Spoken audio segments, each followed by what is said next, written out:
Scanning റിപ്പോർട്ടിന്റെ result പോസിറ്റീവാണ്. അതായത് കുഞ്ഞിന്റെ പൊസിഷൻ ഏകദേശം നോർമൽ പൊസിഷനിലേക്ക് ആയിട്ടുണ്ട്.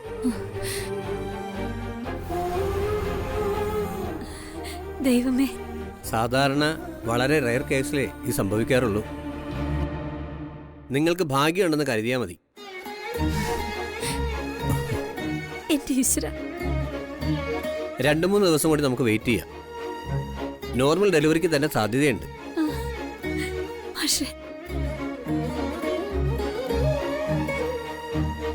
ഇല്ലെങ്കിൽ മാത്രം അപ്പോൾ സർജറിയെ കുറിച്ച് ആലോചിച്ചാൽ മതി.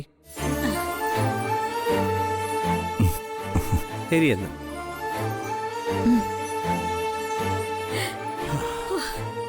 എന്റെ ഈശ്വര, നീ എന്റെ പ്രാർത്ഥന കേട്ടു.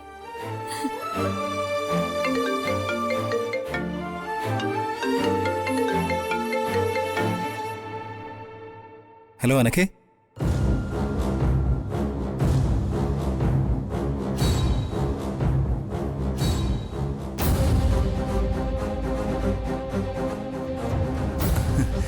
ഞാൻ അങ്ങോട്ട് വിളിക്കാം.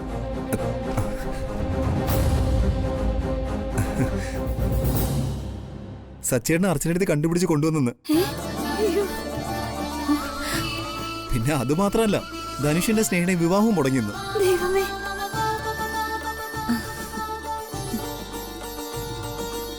ഞാനേ എന്താ ഉണ്ടായെന്ന് വിശദമായി വിളിച്ചു ചോദിക്കട്ടെ. ഇപ്പൊ വരാം.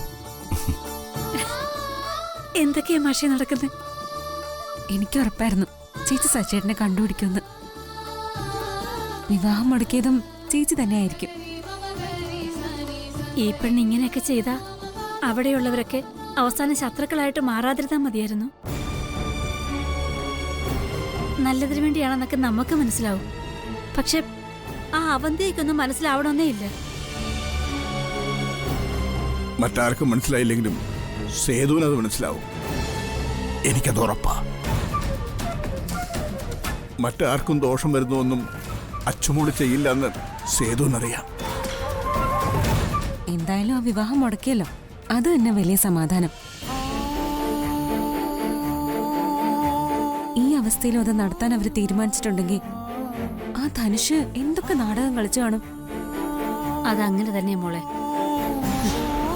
പറ്റിക്കാൻ എളുപ്പമാണെന്ന് തോന്നിയാ പലരും പലതും നമ്മളോട് പല വിധത്തിൽ പറയും. അതൊക്കെ കാര്യമായിട്ടെടുത്ത് നമ്മൾ അവരെ വിശ്വസിക്കുകയും ചെയ്യും. ആ, ഇപ്പൊ എല്ലാവർക്കും ബോധ്യമായി കാണും അച്ചുമോള് പറഞ്ഞതെല്ലാം ശരിയായിരുന്നു എന്ന്. പക്ഷേ അത് മനഃപൂർവ്വം കണ്ടില്ലെന്ന് നടിക്കുമെന്നാ എന്റെ ഒരു പേടി.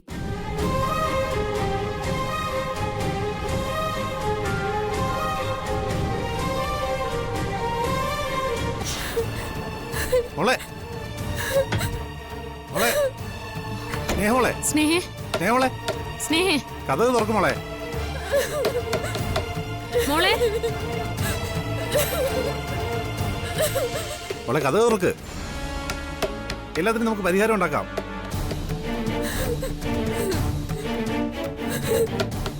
സ്നേഹേ, മോളെ നീ കഥക് തുറക്ക. മോളെ എടുത്ത് പറയട്ടെ. മോളെ സച്ചേട്ടാ, മോളെ മോളെ സ്നേഹ വാതിൽ തുറക്ക്. സ്നേഹേ വാതിൽ തുറക്കും മോളെ. സ്നേഹേ, എല്ലാരും കൂടി കഥക് തന്നെ പൊളിക്കണ്ട. നീ ചത്തുപോയിട്ടൊന്നുമില്ല മോളെ.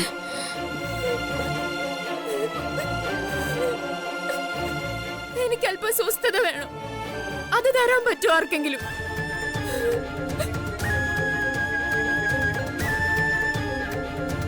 മോളെ, നിനക്ക് ഞങ്ങളോടൊക്കെ ദേഷ്യമാണെന്നറിയാം. നമുക്ക് എല്ലാത്തിനും പരിഹാരം ഉണ്ടാക്കാം. എന്ത് പരിഹാരം? എന്റെ ഈ അവസ്ഥയിൽ എന്ത് പരിഹാരം ഉണ്ടാക്കാനാ നന്ദേട്ടൻ പോകുന്നത്?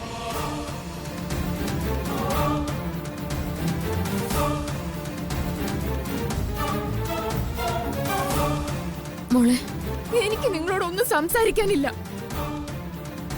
എനിക്ക് ആരോടും ദേഷ്യവും ഇല്ല. അങ്ങനെ ഉണ്ടെങ്കിൽ തന്നെ ദേഷ്യവും വെറുപ്പും ഒക്കെ എന്നോട് തന്നെയാ. ഒരു ക്രിമിനലിന് മനസ്സ് കൊടുത്ത് സ്നേഹിച്ച് ഈ എന്നോട് കുറച്ചു നേരം എന്നെ ഒന്ന് ഒറ്റയ്ക്ക് വിട് പ്ലീസ്.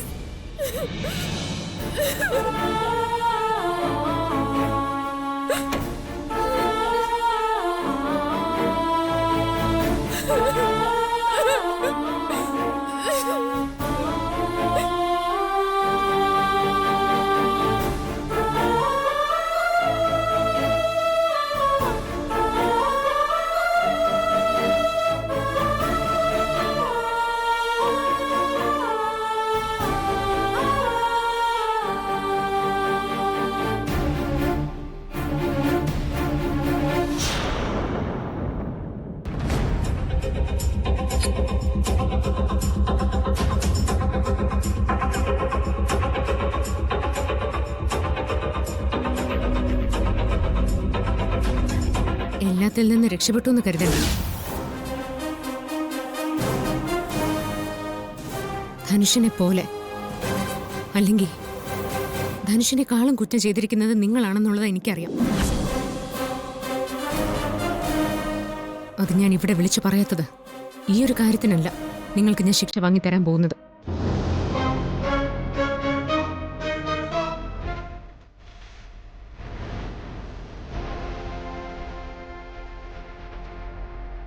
എന്നെ പൂട്ടിയിട്ടത് മുതൽ ഇപ്പൊ സച്ചേനെ തട്ടിക്കൊണ്ടു പോയത് വരെ എണ്ണി നിരത്തുന്നുണ്ട് ഞാൻ ഒരു ദിവസം. അന്ന് പോലീസ് കയ്യാമം വെച്ചോണ്ട് പോകുന്നതിന് മുമ്പ് നിങ്ങൾക്കുള്ള ശിക്ഷ ഇവിടെ ഉള്ളവർ തന്നെ നടപ്പാക്കും. ഓർത്തു വെച്ചോ.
ഇങ്ങനെയുള്ള ഒരുവനെയാണോ നീ നിന്റെ അനിയത്തിക്ക് വേണ്ടി കണ്ടുപിടിച്ചത്?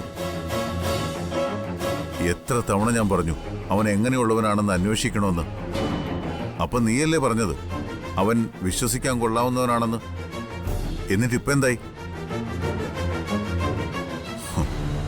നിന്നെ ഞാൻ പൂർണ്ണമായി കുറ്റപ്പെടുത്തുന്നില്ല. കാരണം തെറ്റെന്റെ ഭാഗത്തുണ്ട്. എല്ലാവരും പറയുന്നത് കേട്ട് ഞാനും അതിനൊപ്പം നിന്നു. കൃത്യസമയത്ത് അർച്ചന ഇടപെട്ടില്ലായിരുന്നെങ്കിൽ സ്നേഹയുടെ ജീവിതം എന്തായേനെ? ഇനിയുള്ള സ്നേഹയുടെ ജീവിതം എങ്ങനെയാണെന്ന് നീ ആലോചിച്ചിട്ടുണ്ടോ? അച്ഛനെയും അമ്മയെയും കൂടപ്പുറപ്പിനെയും വരെ വാടകയ്ക്കെടുത്ത ഒരുത്തൻ. അതുപോലും നിനക്ക് കണ്ടുപിടിക്കാൻ പറ്റിയില്ലെന്ന് പറഞ്ഞ പിന്നെ കൂടുതൽ സംസാരിക്കാതിരിക്കുന്നതാണ് നല്ലത്.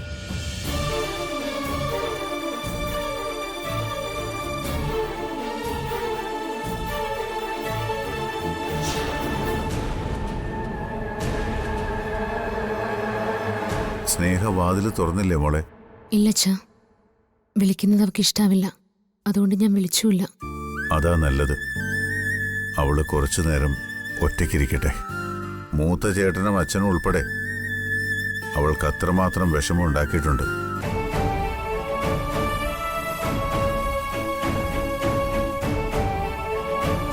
ഇന്ന് രാവിലെയും ഞാൻ ഇവനോട് ചോദിച്ചാ മോളെ ഇതിപ്പോ നടത്തണമെന്ന്. നന്ദേട്ടനെ മാത്രം കുറ്റം പറയേണ്ട അച്ഛാ. നന്ദേട്ടനും കാര്യങ്ങളൊന്നും അറിഞ്ഞിരുന്നില്ലല്ലോ. ധനുഷിന്റെ സ്വഭാവം ശരിയല്ല എന്നുള്ളതല്ലാതെ ഇത്രയും ക്രിമിനൽ ആയിരുന്നു എന്നും സച്ചേനെ തട്ടിക്കൊണ്ടു പോയതിന്റെ പിറകിലും ധനുഷായിരിക്കുമെന്നും നമ്മളാരും അറിഞ്ഞില്ലല്ലോ. അവൻ പറയുന്നൊക്കെ നന്ദേട്ടൻ ആത്മാർത്ഥമായിട്ടങ്ങ് വിശ്വസിച്ചു. നന്ദേട്ടന്റെ ഉറപ്പിൽ അച്ഛനും.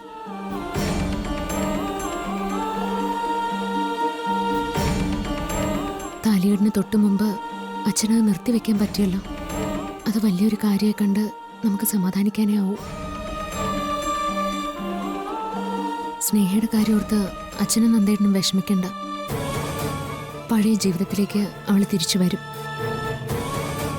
എല്ലാം കണ്ടും കേട്ടും അവള് ഷോക്കായിരിക്കെ ഇപ്പോൾ. അതിൽ നിന്ന് തിരിച്ചു വരാൻ കുറച്ച് സമയമെടുക്കുമായിരിക്കും. എങ്കിലും അവളെ ഞാൻ കാര്യങ്ങളൊക്കെ പറഞ്ഞ് മനസ്സിലാക്കി പുതിയൊരു ജീവിതത്തിലേക്ക് കൊണ്ടുവരും. അതിന്റെ പേരിൽ അച്ഛൻ നന്ദേട്ടനെ വഴക്ക് പറയരുത്.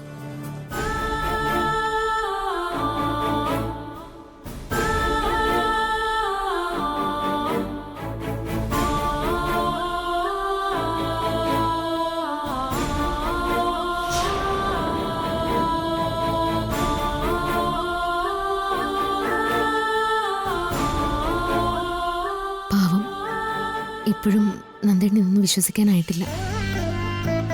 എല്ലാവരെയും വേഗം വിശ്വസിക്കും. എത്ര വലിയ തെറ്റ് ചെയ്താലും അവർക്ക് മാപ്പ് കൊടുക്കാൻ കഴിയുന്നൊരു മനസ്സാണ് നന്ദേട്ടന്. അങ്ങനെ മാപ്പ് കൊടുക്കേണ്ട കാര്യമില്ലല്ലോ. ഈ കുടുംബത്തെ മുഴുവൻ ചതിച്ചതല്ലേ അവൻ. കള്ളം പറഞ്ഞ് കൊട്ടാരം പണിതവൻ. ആ ചീട്ടുകൊട്ടാരത്തിന് ഇന്നത്തോടെ ആയുസ് തീരുമ്പോ ഒരു തരത്തിലുള്ള മാപ്പും ധനുഷെന്ന് പറയുന്നവൻ അർഹിക്കുന്നില്ല. ഒരു നിമിഷം വൈകിയിരുന്നെങ്കിൽ എന്താവുമായിരുന്നു സ്ഥിതി?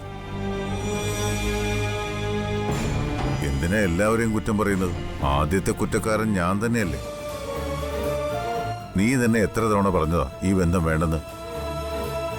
അന്ന് നിന്നെ പറഞ്ഞ് മനസ്സിലാക്കാൻ ശ്രമിച്ചതല്ലാതെ അതിലെന്തെങ്കിലും സത്യമുണ്ടോയെന്ന് ഞാനും അറിയാൻ ശ്രമിച്ചില്ല. ഇതുപോലുള്ള പല കാര്യങ്ങളിലും മുൻപും ഞാൻ നിന്നോട് മാപ്പ് ചോദിച്ചിട്ടുണ്ട് മോളെ. ഇന്നും അതേ പറയാനുള്ളൂ അച്ഛന്. എന്താ ചെയ്ത്?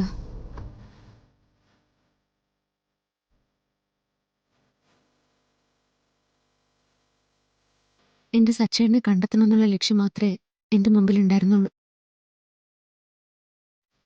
അതിൽ നിന്നാ ഇതെല്ലാം ഉണ്ടായത്.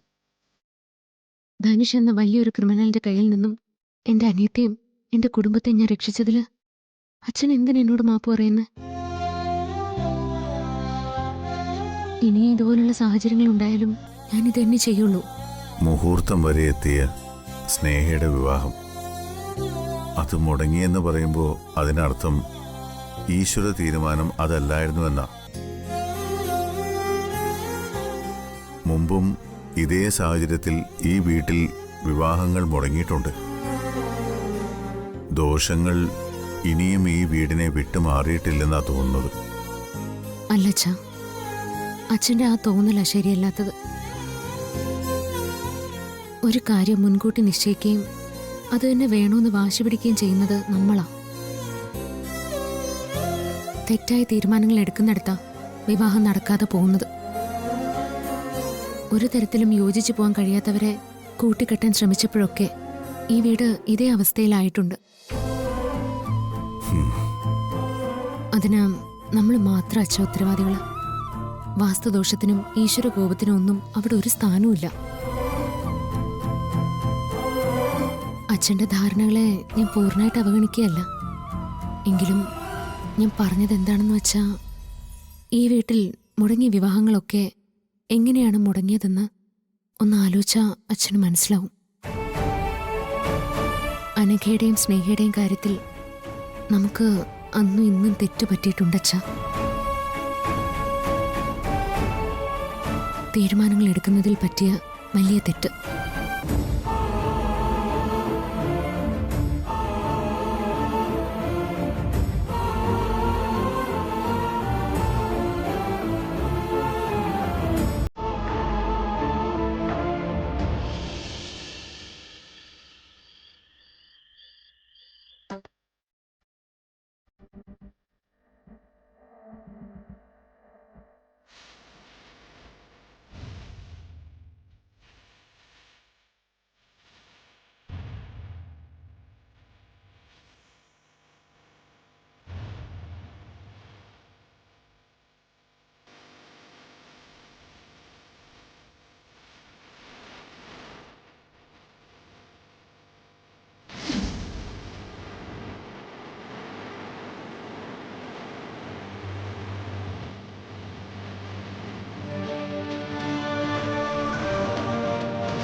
സച്ചേട്ടാ,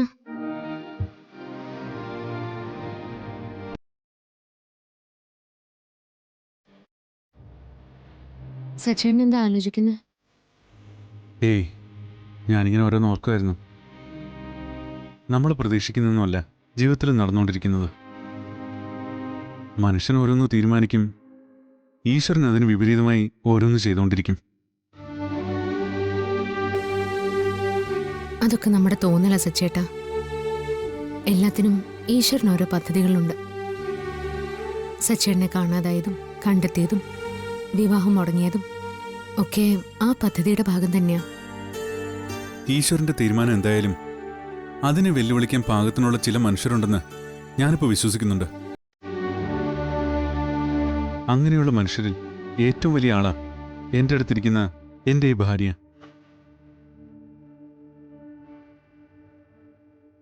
ഞാൻ ഗുണ്ടകളുടെ കയ്യിൽപ്പെട്ട് മരിക്കണമെന്ന ഈശ്വരവിധിയെ തിരുത്തിയെഴുതിയ ആളാ താൻ. അങ്ങനെ ഈ വീട്ടിലെ ആരെയും താൻ രക്ഷപ്പെടുത്തിയിരിക്കുന്നു. സാധാരണ ഒരു പെണ്ണിനെ പോലെ ഭർത്താവിനെ കാണാത്ത വിഷമത്തിൽ കരഞ്ഞു തളർന്നിരിക്കേണ്ട താൻ ധൈര്യം മുറുകെ പിടിച്ച് താൻ നടത്തിയ പോരാട്ടത്തിലാണ് ഇതെല്ലാം സംഭവിച്ചത്. ഞാനും സാധാരണ പെൺകുട്ടി തന്നെ സച്ചേട്ടാ. അതാ ഇതെല്ലാം എന്നെ കൊണ്ട് സാധിച്ചത്.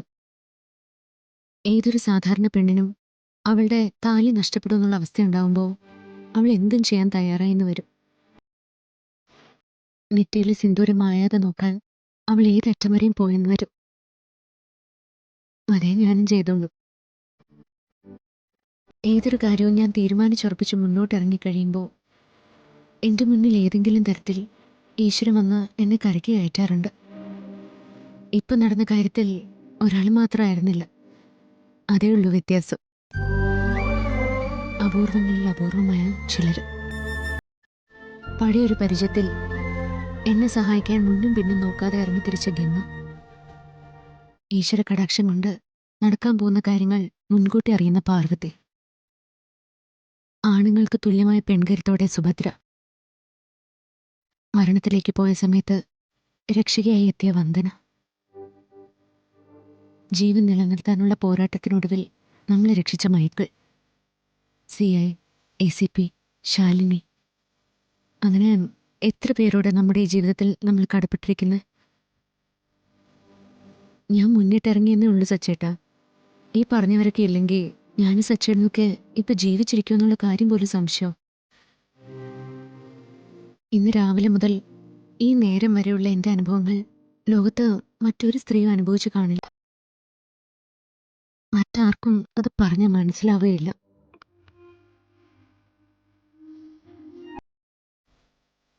എനിക്കറിയാം താൻ കുറേ കഷ്ടപ്പെട്ടുവെന്ന്. പണവും ബലവും ഒന്നും ജീവിതത്തിൽ അർത്ഥമല്ലാതായ സ്ഥാനത്ത് താനെ മുന്നിൽ നിന്ന് രക്ഷിച്ചത്. താൻ നേരത്തെ പറഞ്ഞവരെല്ലാം ഓരോ സമയത്തും രക്ഷകരായി വന്നത് തൻ്റെ തീരുമാനം അത്രയ്ക്ക് സ്ട്രോങ് ആയതുകൊണ്ടാ. ഇനി ഞാൻ ഏത് അപകടത്തിൽ പോയി പെട്ടുകഴിഞ്ഞാലും എനിക്ക് ഉറപ്പുണ്ട് താൻ എന്നെ വന്ന് രക്ഷിക്കുമെന്ന്. ഒരു ഭാര്യയെ ഇതിനപ്പുറം ഒരു ഭർത്താവ് എങ്ങനെ അംഗീകരിക്കാമെന്ന് എനിക്കറിയില്ല. ഇതെൻ്റെ മനസ്സ് നിറഞ്ഞ് ഞാൻ പറയുന്നത്. ജീവിതത്തിലെ ബാക്കി പ്രശ്നങ്ങളെല്ലാം മറന്ന് എനിക്കൊന്ന് സ്വസ്ഥമായിട്ട് ഉറങ്ങണം. മുന്നിലുള്ള എല്ലാ പ്രശ്നങ്ങളും താൻ തന്നെ ഒഴിവാക്കി എൻ്റെ ജീവിതം രക്ഷപ്പെടുത്തിയതിനുപരി എൻ്റെ അനിയത്തിയുടെ ജീവിതം കൂടി രക്ഷപ്പെടുത്തി. അതിന് ഞാൻ മാത്രമല്ല, എൻ്റെ ഈ കുടുംബം മുഴുവൻ തന്നോട് കടപ്പെട്ടിരിക്കുന്നു. ധനുഷിന്റെ കയ്യിൽ നിന്നും ഈ കുടുംബത്തെയും സ്നേഹയും മുഴുവനായി രക്ഷപ്പെടുത്തിയെന്ന് പറയാനാവില്ല സച്ചേട്ടാ. ഇന്ന് കുറ്റപ്പെടുത്തിയതും തെളിയിച്ചതും അറസ്റ്റ് ചെയ്തതും എല്ലാം ധനുഷിനെയാണെങ്കിലും ധനുഷിന്റെ കൂടെ തന്നെ അതേ തെറ്റുകൾ ചെയ്ത, അല്ലെങ്കിൽ അതിന് കൂട്ടുനിന്ന് മറ്റൊരാൾ ഉറങ്ങുന്ന അതേ വീട്ടിൽ തന്നെയാ നമ്മളും അന്തി ഉറങ്ങാൻ പോകുന്നത്. ധനുഷിനോടൊപ്പം ചേർത്ത് വായിക്കേണ്ട ഒരു പേര് തന്നെ അവന്തികയുടേത്. ധനുഷിന്റെ കാര്യങ്ങളെല്ലാം എണ്ണി എണ്ണി പറഞ്ഞിട്ടും അവന്തിക എന്ന പേര് അതിനിടയിലേക്ക് വരാതെ ഞാൻ നോക്കിയത് ഈ കുടുംബത്തെ ഓർത്ത് തന്നെയാ. ഈ കുടുംബം തല്ലി പിരിയുന്നത് കാണാൻ വയ്യഞ്ഞിട്ട്